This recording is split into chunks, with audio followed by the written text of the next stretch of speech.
안녕하세요, 한성입니다. 어, 옛날이라고 하면 좀 그렇지만 당장 지난 수십 년만 봐도 대부분의 일터에서는 주어진 태스크를 빈틈없이 잘 해내는 게 되게 중요한 스펙이었던 것 같아요. 중요한 자질이었던 거죠, 사람들한테. 어찌 보면 규격화된 인간이 굉장히 좋다고 평가를 받았고, 그러다 보니까 자신을 깎아내는 그런 규격화된 이야기들을 구전처럼 전달하는 게 우리나라 문화에 깊게 남아 있었던 것 같아요. 예를 들면은 아, 터무니없는 말이지만 뭐 사당오락 같은 표현도 그렇죠. 4시간 자면 서울대 가고 5시간 자면 떨어진다. 근데 생각해 보면은 성공을 무엇이라고 정의하느냐에 따라서 달라지는 거니까. 설령 서울대를 간다고 한들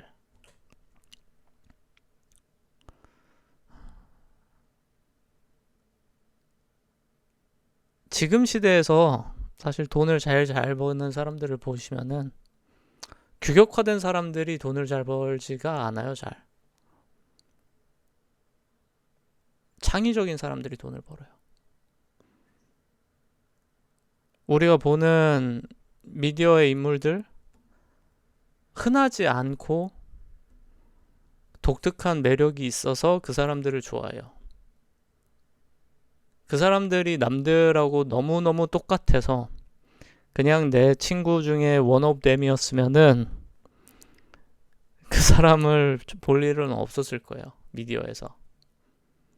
근데 독특한 캐릭터성과 스타성이 있다고 하는 그런 사람들을 우린 좋아하고, 그리고 그런 사람들이 요즘 제일 인기가 많죠. 돈도 쉽게 벌고요. 그 창의성의 범주를 좀 넓혀야 되는데,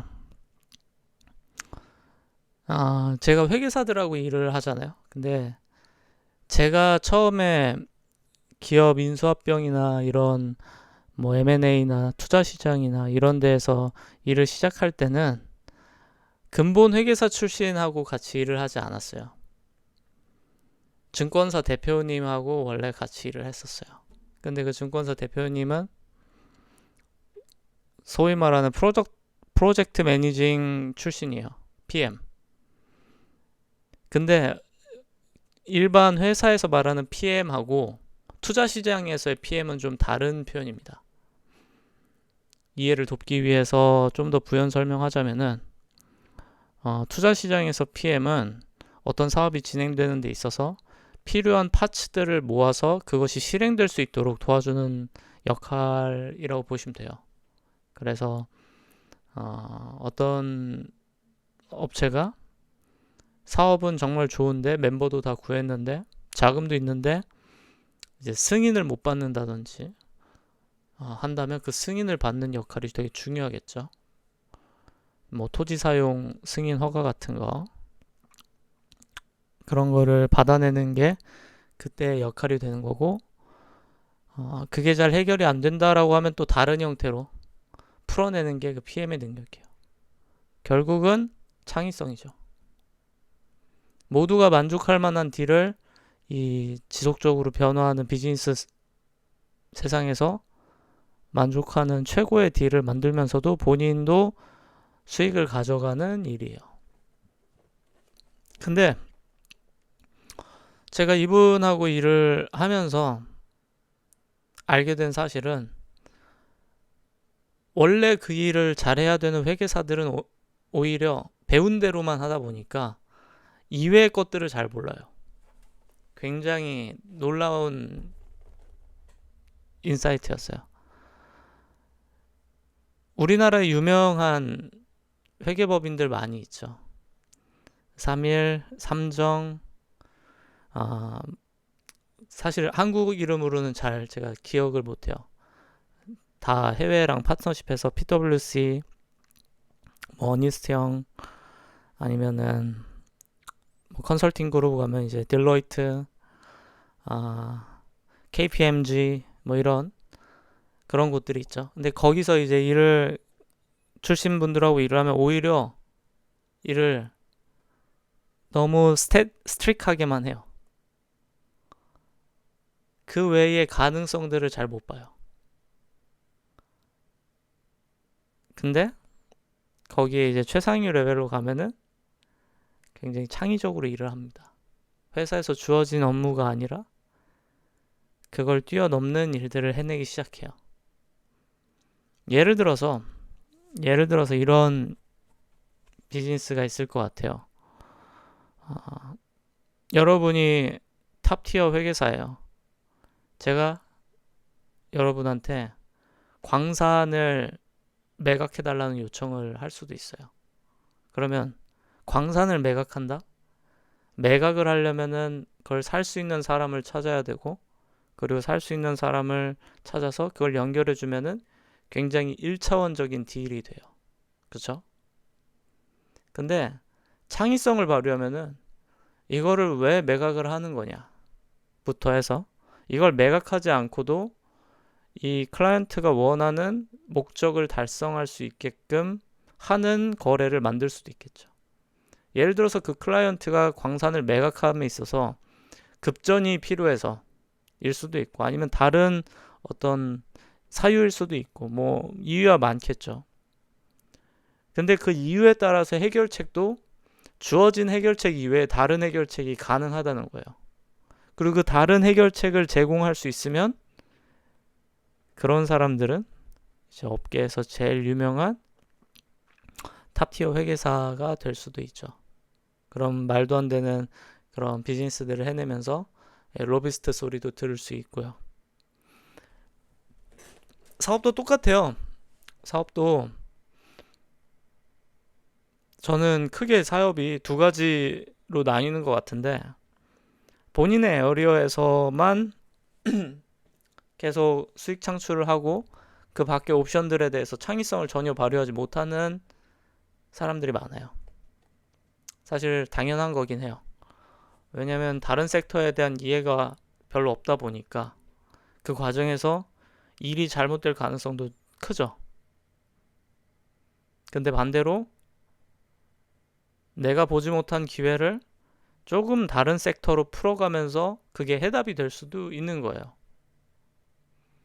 저는 그런 비슷한 예들이 우리 주변에 정말 무수히 많은데, 근데 그게 너무 흔해 보여서 못 본다고 생각하거든요. 예를 들어서 처음에 스타벅스에서 했던 사이렌 오더 같은 시스템 있잖아요.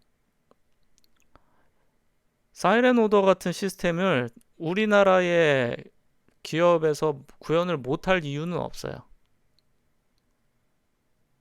그리고 스타벅스쯤 되는 그 정도 덩치의 회사들 중에 그걸 꼭 못할 필요는 없는 건데, 그거를 고안을 했고 그 시스템이 되니까 훨씬 더 많은 사람들이 리텐션이 높아지죠.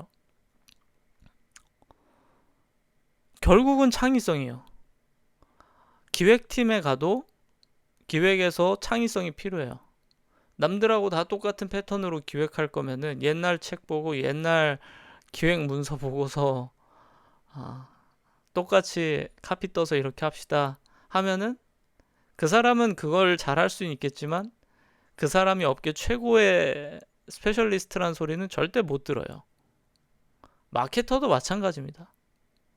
리스크 감수할 수 있는 마케터가, 창의성을 발휘할 수 있는 마케터가 좋은 대접을 받아요. 개발자도 마찬가지예요. 남들이 쓴 거 똑같이 카피 떠가지고 복붙하면서 그 사람이 대단한 인사이트를 가졌다? 굉장히 소피스티케이트한 코드를 쓴다라고 누가 말을 합니까? 아무도 그런 말 안 해요. 같은 문제에 대해서 수백 가지의 옵션들 중에 또 다른 것들을 시도해 볼 수 있는 사람들이 결국은 인정을 받아요. 결국 창의성의 싸움인 거예요. 이 시대는 창의성의 싸움이에요. 우리가 흔히 기계가 대체하지 못할 게 뭐냐라는 질문을 했을 때 항상 나왔던 게 창의적인 직업이었거든요. 그래서 흔히 얘기했던 게 뭐 작가 아니면 창의적인 역량이 들어가는 모든 섹터의 사람들이 그나마 대체가 안 될 거다라고 모두 다 앵무새 마냥 말했는데, 근데 한번 이렇게 생각해 보는 거죠. 왜 나는 내 직업에 창의적으로 임할 태도를 안 갖고 있는가? Why? 그게 대우받는다는 사실은 초등학생도 알았는데 왜 나이가 20, 30, 40, 50을 먹으면서도 왜 나는 내 직업을 대할 때 창의적으로 대하지 않았냐는 거죠.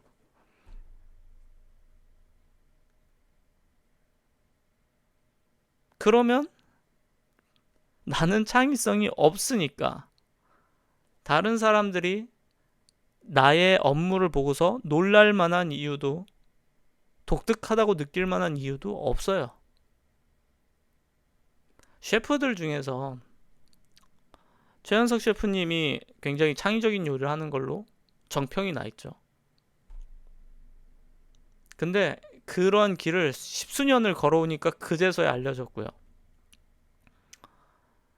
요번에 흑백요리사 나온 셰프님들도 대부분 자신만의 시그니처 메뉴들이 다 업장마다 있어요. 설령 기존에 있는 보편적인 레시피가 있지만 그 레시피를 그대로 카피 떠서 하는 사람들이 아니라 본인이 본인만의 스타일로 좀 더 업그레이드한 레시피를 갖고서 경쟁을 하죠. 뭐 돈 1,000만 원씩 주고서 레시피 사온 다음에 그거 계량 정확히 맞춰서 똑같이 하는 사람이 있을까요? 그 정도 되는 셰프들 중에 결국은 창의성인 거예요. 어떤 일을 하든지 창의적으로 내가 내 퍼포먼스를 끌어올릴 수 있는 일을 해야지만 대접받을 수 있어요. 저는 개발사 대표로 살면서 제가 갖고 있는 역량과 리소스를 창의적으로 이용할 수 있는 옵션이 너무너무 많았어요. 왜냐, 소스 코드가 있으니까 이 소스 코드를 바탕으로 무슨 딜이든 할 수 있거든요. 내가 이거 턴키로 다 넘겨줄 테니까 나랑 같이 사업하실래요? 그러면 여기 개발비 한 푼도 안 들어가실 건데, 원래 이 개발하는데 돈이 최소한 몇 천에서 몇 억씩 들어가는데 내가 그냥 주겠다. 대신에 이 사업에서 나는 몇 퍼센트를 줘라. 하나의 코드를 갖고도 비즈니스를 저는 그런 식으로 여러 개를 만들 수 있어요. 마음만 먹으면. 그것도 창의적인 도전이지만 1차원적이죠. 거기서 좀 더 나가도 돼요. 좀 더 업그레이드 해도 돼요. 그러면 내가 벌 수 있는 한도가 미친 듯이 곱하기로 늘어나 버려요. 사람들이 좀 착각하는 게 그런 게 있어요. 예를 들어서 여러분이 급여를 뭐 300만 원을 받는데 10%를 올리려고 하잖아요. 급여를 10% 올리고 싶어요. 그럼 어떻게 해야 되냐? 1년 동안 쎄 빠지게 일을 해야 10% 꼴랑 올라갈랑 말랑 합니다. 그게 원래 월급 생활의 장점이자 단점이에요. 떨어지지도 않지만 잘 올라가지도 않는다. 모두가 아는 장단점이죠. 300만 원 버는데 330만 원, 한 달에 30만 원 더 받고 싶으려면은 1년 동안 죽기 살기로 해야지 그 정도 인정받아요. 원래 시스템에선. 근데 만약에 여러분이 거기에 죽기 살기로 하지 않고 내 사업을 하던 아니면 내가 갖고 있는 이걸 바탕으로, 무기를 바탕으로 크리에이티브한 일을 하면은 그 기대 수익은 물론 마이너스부터 0원부터 얼마가 될지 모르지만은 10% 상승 이상을 해낼 수 있어요. 예를 들면 3천만 원 벌던 사람이 10% 오르면 3,300만 원 된 거잖아요. 1년에 300만 원 더 번 거예요. 근데 내가 크리에이티브한 일을 도전을 했을 때 그 기대 수익이 마이너스 100만 원일 수도 있지만 기대 수익이 1,000만 원, 2천만 원, 3천만 원일 수도 있는 거예요. 그러면 누가 생각하더라도 저는 후자를 하는 게 맞다고 생각하고, 그리고 후자를 택한 사람들이 보통 연봉도 제일 빨리 오릅니다. 왜냐? 우리는 특별하지 않으면 비싼 값을 절대로 지불하지 않아요. 기업의 대표들은 절대로 특별하지 않은 사람한테 비싼 값을 지불하지 않아요. 이거는 삼척동자도 아는 너무나도 자명한 진실인데, 안타깝게도 대부분의 사람들은 내가 특별하다라는 거를, 내가 남들과 다르다라는 거를 만들지 않고 내가 남들과 똑같다라는 걸 통해서 나를 숨겨요. 그게 문제예요. 그러니까 좋은 대접을 받을 수가 없어요. 남들하고 똑같으니까. 인생에서 그래서 저는 크게 두 가지 옵션으로 살 수 있다고 생각해요. 보호색을 띠면서 마치 수풀에 숨어있는 짐승처럼 보호색으로 웅크리고 있는 거예요. 웅크리고 있으면 남들은 여러분을 볼 수가 없어요. 여러분이 숨으면, 맘먹고 숨으면 아무도 못 찾을 거예요. 반대로 완전히 튀는 색으로 나 여기 있습니다, 나 좀 봐주세요 하는 전략도 있어요. 정글 한가운데 새빨간 새가 서 있으면은 그 새는 모두한테 보이겠죠. 물론 그게 위험한 선택일 수도 있지만 대신 많은 사람이 나를 봐줄 테니까 내가 찾고자 하는 사람에게 나를 더 쉽게 보여줄 수도 있어요. 그래서 남들하고 다르게 사는 게 정답입니다. 제가 생각할 때 남들하고 같은 길을 택한다? 우리나라는 그 무리 습성이 굉장히 강하다고 저는 생각하거든요. 뭐 유행한다 치면 우르르 거기 떼거지로 몰려가는 게 정말 말도 안 될 정도로 심한 국가라고 저는 생각해요. 근데 그 결과를 여러분 다 보셨잖아요. 지난 십수년 동안 계속 그런 일들이 펼쳐져 왔어요. 교사가 인기 있었죠, 한때는. 그래서 교사 말도 안 되게 사람들이 지원했죠. 지금은 어떤가요? 교사 임용이 안 돼요. 갈 곳이 없어요. 애들이 없어서. 저희 누나 둘이 교사입니다. 교사에 대해서 아주 잘 알고 있어요. 그 다음은 어땠나요? 공무원으로 갔죠. 공무원 지금 합격하고 바로 퇴사하는, 나가버리는 사람들 얼마나 많나요? 그럼 몇 년 동안 뭐 한 거야, 그분들은? 그럼 공무원도 안 되고, 개발자 학원 미친 듯이 막 생겼죠. 그리고서 뭐 웃돈 불러가면서 개발자 다 고용해줬어요. 경기가 좋을 땐. 지금은 어떤가요?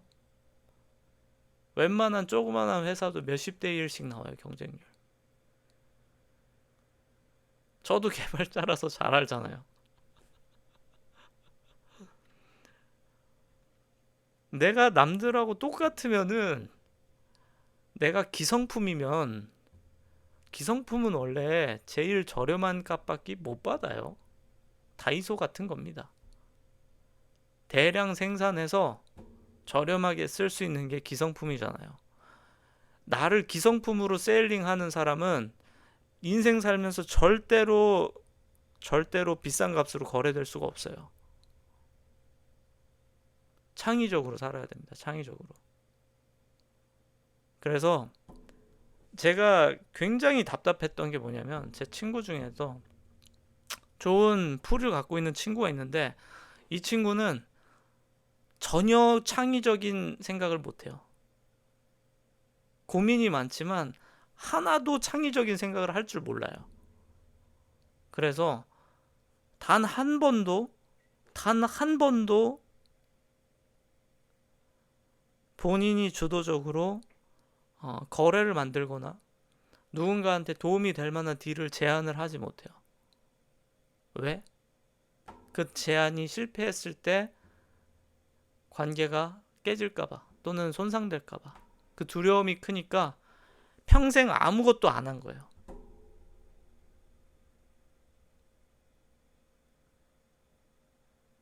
결과적으로 레코드의 차이가 나죠. 저는 거래를 하는 과정에서 잘 될 때도 있고 실패도 겪으면서 매번 계속 배우고 있어요. 실패 성공, 실패 성공, 왔다 갔다. 좋은 인연 관계는 실패 한 번 했다고 해서 안 끊어지거든요. 왜냐? 우리는 좋은 사람은 쉽게 끊고 싶은 마음이 마음에 안 생겨요. 여러분 주변에 정말 훌륭한 분이 있는데 그분이 나한테 조금 잘못했다고 바로 난 저 사람하고 영원히 연락 안 해 이러나요? 어떻게 해서든지 이해하려고 하고 아 저 사람도 실수를 하는구나라고 이해하게 되죠. 결국은 겁이 많으면 아주 평범하게 나를 숨기는 전략을 택하게 되고 그리고 그게 결과적으로 큰돈 버는 일과는 아무런 상관없는 삶으로 이끌 겁니다. 애초에 큰 돈을 벌 생각이 없으면 그렇게 하는 건 아무 문제가 없어요. 근데 내가 큰 돈을 벌거나 아니면 어떤 곳에서든지 좋은 대접을 받고 싶다고 하면은 똑같아지려고 하면 안 돼요, 원래. 똑같아지려고 하면은 안 됩니다. 똑같은 범죄로 사는 거는 천재의 길이 아니고 인재의 길이 아니고 여러분들의 창의성이 곧 여러분들의 부로 직결이 될 거예요. 그리고 그 딜은 수익을 10%, 20% 이렇게 찔끔찔끔 올리는 게 아니라 몇백 퍼센트, 몇천 퍼센트씩 올려버릴 겁니다. 그래서 이런 표현이 쉬워요. 돈을 300만 원 버는 사람이 400만 원 벌려면 정말 힘들어요. 투잡 뛰면서 해야 되고요. 살아야 돼요. 근데 돈을 300만 원 버는 사람이 어느 날 3천만 원, 5천만 원 버는 건 오히려 쉬울 수 있어요. 왜? 아예 접근법을 다르게 가져가면 되거든요. 그래서 이런 생각 한번 해보시면 좋을 것 같아요. 여러분 집안에 갑자기 심각한 문제가 생겨서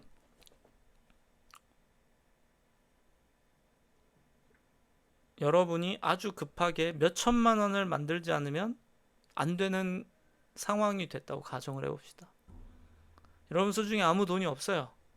근데 뭐 깡패가 됐던 뭐 부모님이 큰 병에 걸렸던 큰 돈이 필요해졌어 갑자기. 그 상황을 가정한다고 했을 때 내가 죽으나 사나 예를 들어서 앞으로 3달 안에 5천만 원을 만들어야 돼 라고 생각을 하면은 아예 다른 접근법밖에 없어요. 3달 안에 5천만 원을 만들 수 있는 방법은 없어요. 일반적인 방법으로는. 그러면 내가 갖고 있는 모든 무기와 리소스와 창의력을 총동원해서 내가 갖고 있는 지평을 넓히게 되거든요. 그렇게 하면서 나도 모르는 내 안에 있는 무기를 알게 될 거예요.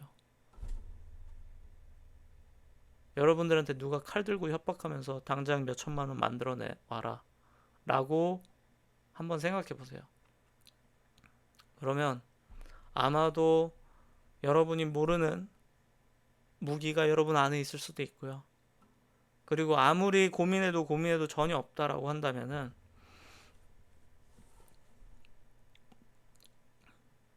여러분은 절실하게 무기를 만들어야만 아마 수익을 비약적으로 올릴 수 있는 상황일 겁니다. 그게 아니면 비약적으로 올릴 수 있는 준비 자체가 아직 안 된 거라고 저는 생각해요. 결국은 창의성입니다. 창의적으로 버는 게 지금 사회가 됐고 그리고 분명히 더 많은 것들이 손쉽게 해결되기 때문에 AI가 됐던 자동화 툴이 됐던 결국은 창의성밖에 없어요. 인간의 마지막 무기라고 할 수 있는 창의성밖에 없습니다.